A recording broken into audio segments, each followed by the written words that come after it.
Byť opatrujúcou osobou má svoje úskalia. Pre jednu osobu bez akejkoľvek pomoci to môže byť obrovská úloha. Najväčšiu pomoc môžete získať od rodiny a ľudí, ktorí sú vám najbližší. Pokúste sa zapojiť čo najviac členov. Povedzte im konkrétne, čo potrebujete alebo ako sa cítite. Hovorte priamo o tom, čo sa deje s vami a vašim blízkym so schizofréniou. Na druhej strane, ak je vám ponúknutá pomoc, nehanbite sa ju prijať. Ak príjmete pomoc priateľov a rodiny, budú mať dobrý pocit, že vás podporujú.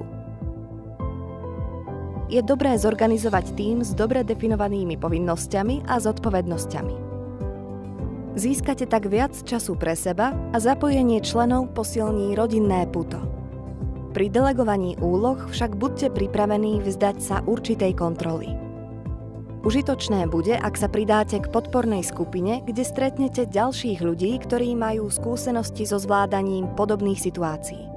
Oporou pre vás môže byť aj zdieľanie poznatkov a učenie sa od druhých, ktorí tiež bojujú s výzvami. Možno máte pocit, že nemáte dostatok času a energie na to, aby ste udržiavali priateľstvá alebo nadväzovali nové. Je však dôležité byť v kontakte, rozprávať sa a stretávať sa s priateľmi tak často, ako môžete. Takto si udržíte vzťahy a budete sa cítiť spoločensky aktívni. Zdieľanie vašich povinností vám pomôže znížiť pracovné zaťaženie a dobiť si energiu. Nesnažte sa robiť všetko sami.